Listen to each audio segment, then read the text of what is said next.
Professor. In today's lecture, we will discuss the divisibility rules for 6 and 12.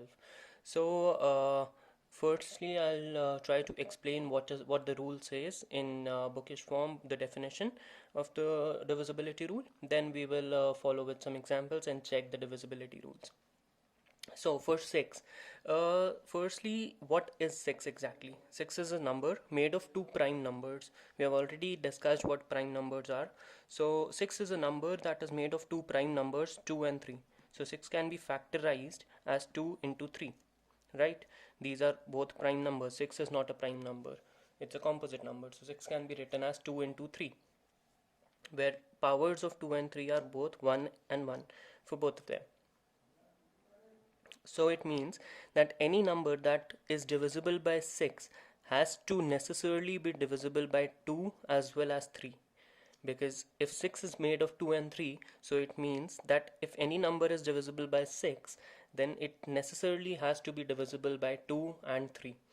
Let's, for a very basic example, take the case of 36. 36 is divisible by 6. We know for a fact that 6 into 6 is 36. Now let's see if 36 is divisible by 2 and 3. 36 is an even number, so it is divisible by 2. 36, 3 plus 6 is 9, so it is divisible by 3 as well. So we know that 36 is divisible by all 3, 6, 2 and 3. So the rule says that any number that is divisible by 6 should be necessarily divisible by 2 and 3. On the other hand, for 12, let's see the similar rule. So 12 can be factorized as 2 into 2 into 3. 2 into 2 is 4, 4 into 3 is 12. So that is the prime factorized form for 12, which can be easily written as 2 to the power 2 into 3 to the power 1. So as the factorization for 12 goes, we know that any number that is divisible by 12 should be divisible by 2 to the power 2, that is by 4. Along with it should be divisible by 3 also. So for any number to be divisible by 12, we will check the last two digits if they are divisible by 4 or not, along with the sum of all the digits, whether the sum is divisible by 3 or not. And in case both these conditions satisfy, the number is divisible by 12. So let's consider another example. We will take let's say 108, right? So in the very basic, the tables that we learn in our class for 5th and 6th standards, we know that 12 into 9 is 108, right? So we know that 108 is divisible by 12. Now let's see whether it is divisible by 2, whether it is divisible by 4, whether it is divisible by 3 or not. So to begin, since it's an even number, we know that it is divisible by 2. So the first power of 2 is divisible by 108. Now for the next two, if I just try to break it down, if I divide it by 2, I'll get a 54, which is again divisible by 2. So I divide it with a 2. Now what do I get? I get a 27. 2 plus 7 is 9. 9 is divisible by 3. So I know that this number is divisible by 3, this number is divisible by 2, and this number was divisible by another 2. So I know that this whole number, the 108, is now divisible by 2 2's and 1 3's at least. So that means that the condition for divisibility of 12, that was 2 powers of 2 and 1 power of 3, is satisfied. So we know that this number is divisible by 12. In other form, we can also look at as a 3-digit number, and we can check the divisibility rule for 4. So the last two digits are 0, 8. So 8 is definitely divisible by 4. So this number is divisible by 4. And since the sum is 1 plus 8, 9, we know that this number is divisible by 3 as well. So we know that it is divisible by 4 and 3. Thus it is divisible by 12. So that's how the rule goes. Now let us look some examples one by one and check the divisibility rules for each of them for 6 and 12. So we will begin with 2, 3, and then we'll move on to 6 and 12. We can also check for 4, but I'll just help you out how to go about it. So firstly, if you are checking this one, 3, 4, 9, 1, 1. Since it's an odd number, we can clearly say that it is not divisible by 2. Now what does that imply? Since it is not divisible by 2, 6 has a 2. That is for sure. We know that 6 is factorized by 2 into 3. So it has a 2 in it. So if it is not divisible by 2, it cannot be divisible by 6, and it cannot be divisible by 12 as well, because 12 contains two 2's. Now it's not divisible by a single 2. How can you consider it to be divisible by two 2's? So it is not divisible by 2, 6 or 12. Even by 4 it is not divisible. Now we just need to check whether it is divisible by 3 or not.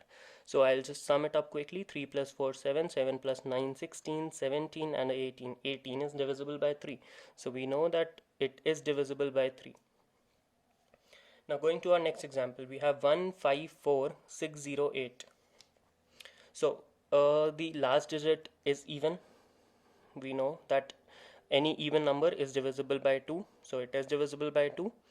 Now, if I consider the last two digits, I've just not written divided by 4 over here, but we can just remember it. So 0, 8, these are the last two digits. So if I just check the divisibility rule for 4, we have the last two digits are divisible by 4. So we know that it is divisible by 4 as well.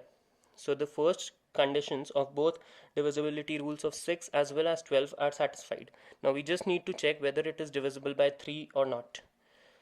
So I'll just sum it up. 1 plus 5, 6 plus 4, 10 plus 6, 16, 16 plus 8, 24. 24 is 2 plus 4, 6. So 6. 6 is divisible by 3. So I know it is divisible by 3 also. So any number that is divisible by 2 and 3 simultaneously is definitely divisible by 6, and we also inferred that it is divisible by 4 because the last two digits are divisible by 4. So hence we can say it is divisible by 12 as well. Going to our third example, we have 23908. Since it's an even number, it is divisible by 2. So firstly I'll just check for all the examples whether they are divisible by 2 or not, and then we can proceed forward. So it would just help us to ease our process a bit. Since it is an 8, it is divisible by 2.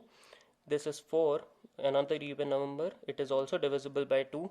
This is 6 in the units digit, it is divisible by 2, and 4, it is again divisible by 2. Now for each of them, I can just quickly check whether each of them are divisible by 4 or not. Since it's an 8, it is divisible by 4. So I'll just write a y over here, 4y, okay. Since it is divisible by 4. This is 4, again a 4y over here, which means it is divisible by 4. 76. 76 is also a multiple of 4. It is the 19 into 4 is 76. So I'll write a 4y over here also, and 24, again a 4y. So all these numbers are divisible by 2 as well as by 4. So we know that the first conditions for 6 as well as 12 are satisfied. We just need to check whether it is divisible by 3, and if it is divisible by 3, we can say that these numbers are divisible by 6 as well as 12. So I'll just quickly sum all the digits of each of the examples so as to know whether these numbers are divisible by 3 or not. So in this example we have 2 plus 3, 5, 5 plus 9, 14, 14 plus 8, 22. 22 is not a multiple of 3, so it is not divisible by 3. So since it is not divisible by 3, we can easily say that these numbers would not be divisible by 6 or 12 as well, because one of the conditions says that it has to be divisible by 3.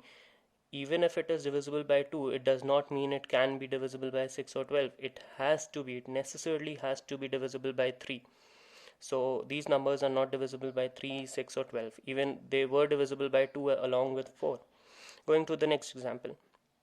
I have 2 plus 3, 5, 5 plus 3, 8, 8 plus 6, 14, 14 plus 4, 18. So 18 is a multiple of 3? Yes, it is.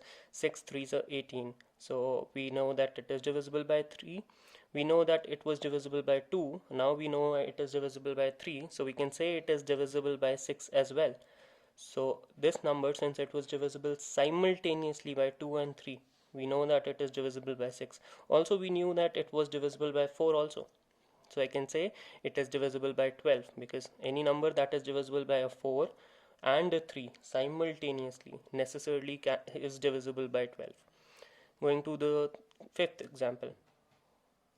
I have 4 plus 2, 6, 6 plus 8, 14, 15, 15 and a 9, 24, 24, I'll just add the 6 over here, 30, 37.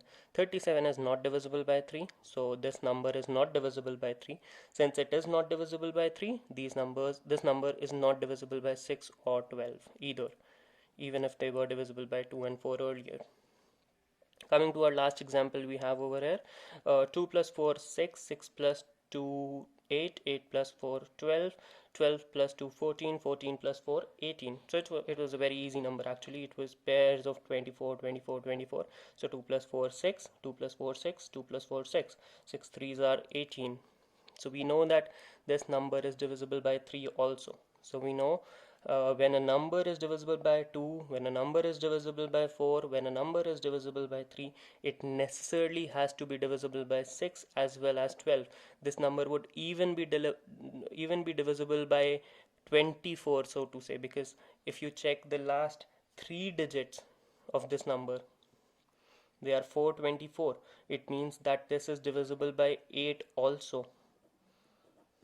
Since this number is divisible by 8 also, and it is divisible by 3, so 8 into 3 is 24. So we can simply factorize 24 as 2 into 2 into 2 into 3. So we know 3 2's are required and 1 3 is required for any number to be divisible by 24 also. So you can form your own divisibility rules by the help of prime factorization. The only thing is to remember is that this is not the case of either and or. These conditions have to be met simultaneously, and if they are met simultaneously, only then they can be considered as a multiple of 24, 12 or 6. So that's about the divisibility rules for 6, 12, and even I have explained you in brief the rule for 24 also. You can form your own rules, and that's about the divisibility rules. We will begin the next topic in the next video lecture. Thank you for watching. Keep studying. Stay safe. I'm the professor. See you. Bye bye.